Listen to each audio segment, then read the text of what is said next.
So for today's lesson for homework, we're going to really look at propaganda. We're continuing on our search to find the best, most truthful information out there. So the candidates and the media, as we've said, are going to spin the truth. They're not going to flat out lie, but they are going to twist it to make that information work best for them.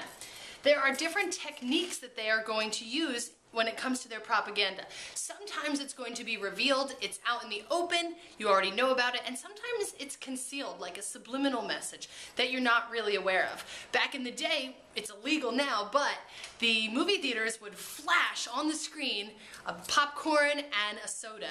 And as you were watching, Sandra Bullock on screen, you would think to yourself, oh, I could go for some popcorn and a diet soda. So they would leave, go get the soda, because they had subliminally, it was so quick they couldn't see it. Their subconscious picked up on it, and then they were able to go get that soda or that popcorn to quench their thirst or get their hunger under control. So, in order for us to be this informed citizen that we're striving to be, we want to be engaged, we want to be educated, and we want to be active citizens, we have to be able to analyze that propaganda when we see it, and we need to be able to recognize when someone is trying to sway us. So today's lesson, it's going to be all the different types of propaganda that we're going to study in class. Right, the first type is what are known as glittering generalities.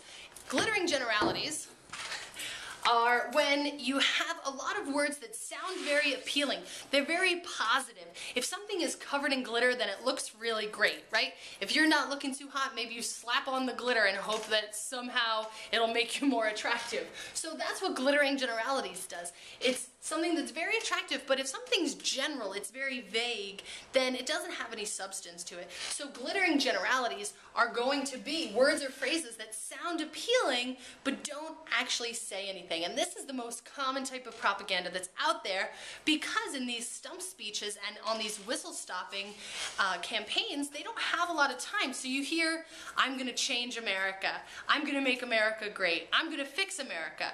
Well, thank you, that's very nice, but I want to see your 27-point plan that details specifically what you're going to do to change America. Is your change the change that I want? The next one is logical fallacies, and just like glittering generalities told us in the name, so do logical fallacies. If something is logical, then it makes sense to us. I get it, it's logical. But a fallacy, what word do you see in here? You see false. So something that is logical but is false. So it's making a prediction about the future based on a few small facts. And the best way to remember a logical fallacy is you have a truth plus a truth equals a false. So, Hillary Clinton supports gun control. Fascists support gun control. Therefore, Hillary Clinton is a fascist. All right? Is Hillary Clinton a fascist? No, she is not. But does she support gun control? Yes.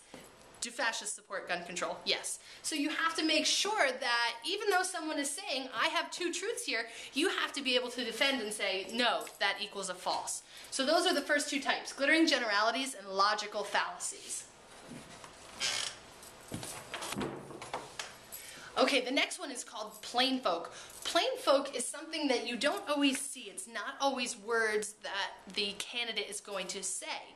This could be something as simple as putting on a flannel shirt when you go into farm country, or dressing down in jeans and making sure that you show up on a pickup truck instead of maybe your Cadillac Escalade, to make sure that you are telling the people that you understand their plight, you know their struggles, you know what they're going through. Both of the candidates for president, both the president and Mitt Romney, are very wealthy, and people in the middle class and lower class want to know that the president understands what it means to skip a meal, or understands that they may not be able to pay their mortgage that month. So that's why plain folk can be very effective when used properly. Oh look, he eats at the local restaurant where I eat. Oh look, I wear blue jeans too. Which it seems as if we're smart enough to pick up on this, but it's more of that piece of that subconscious saying, hey, he gets it. He knows what I want. Name calling, mudslinging, this was one of our political jargon words. This is probably the most often used type of propaganda. We don't have any trouble picking up on it, especially in the ads, right? In class, we talked about that political ad where it goes to black and white and it has the candidate making a funny face.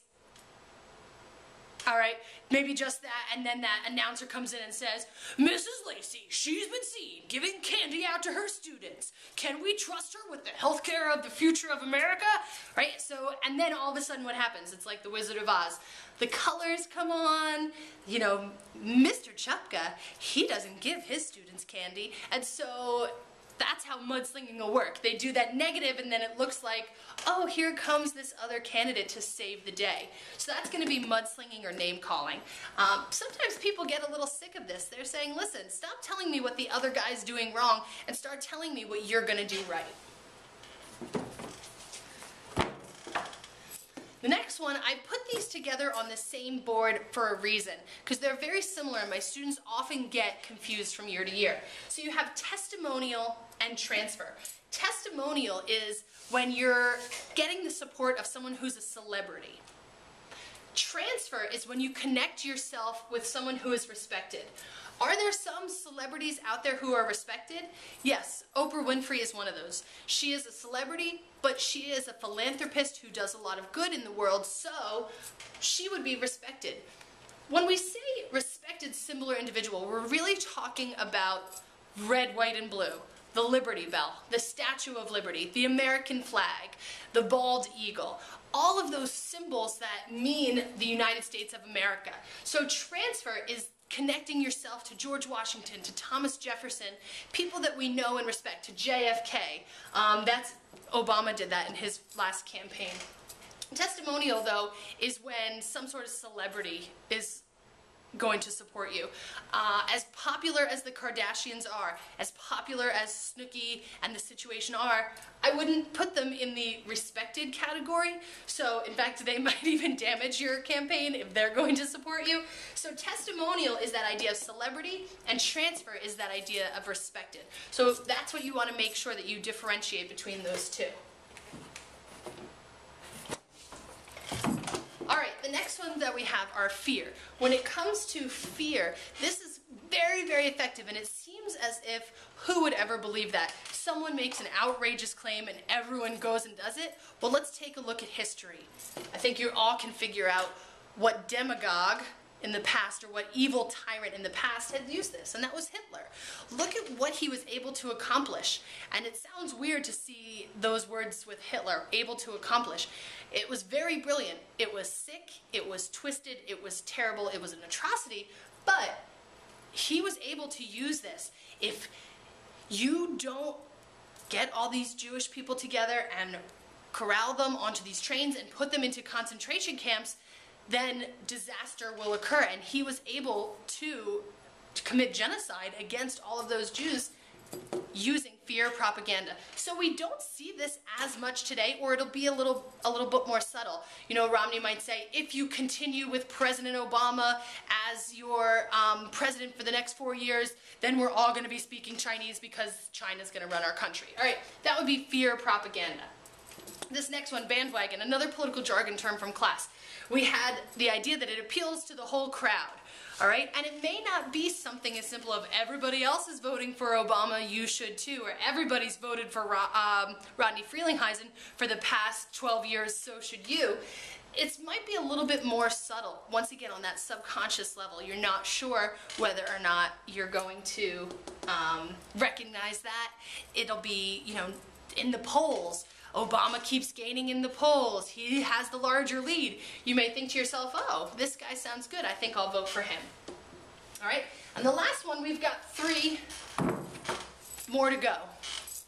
Red herring, all right? Red herring comes back from the old days when a convict would break out of jail, and what he would do is he'd go find the nearest stream and he would get an old red herring and he would rub it all over his shirt, take his shirt off and throw it away so that the dogs that were chasing that convict would head after the smell of that old fish. So it's a distracting, just like that old fish is going to distract the dogs off of the convict, all right? The red herring or the smoke screen is going to do the same.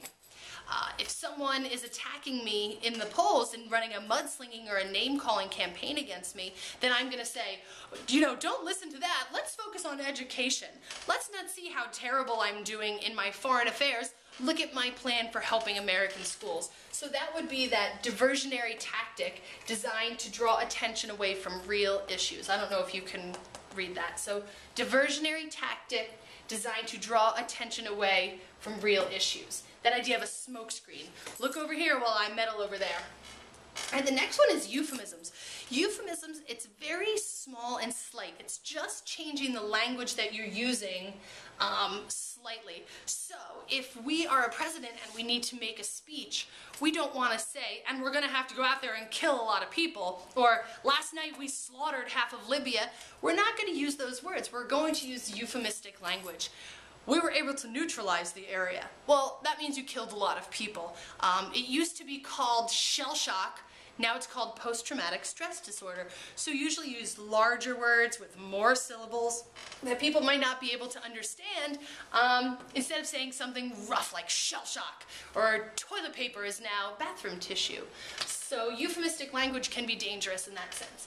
And the last one that we have is card stacking. I have this last because I believe that this is the most effective. Right, you're using only facts that support your side. So this is when someone throws a graph at you, or has a percentage, or has, 9 out of 10. So card stacking, we see numbers, automatically we assume that they're correct. So if we are looking at card stacking, it says, well, 9 out of 10 people are opposed to the war in Iraq. Well, where am I getting that information from? Am I taking that information at an anti-war rally? So those are the different types of propaganda that you're going to need to know for tonight. Thanks, guys.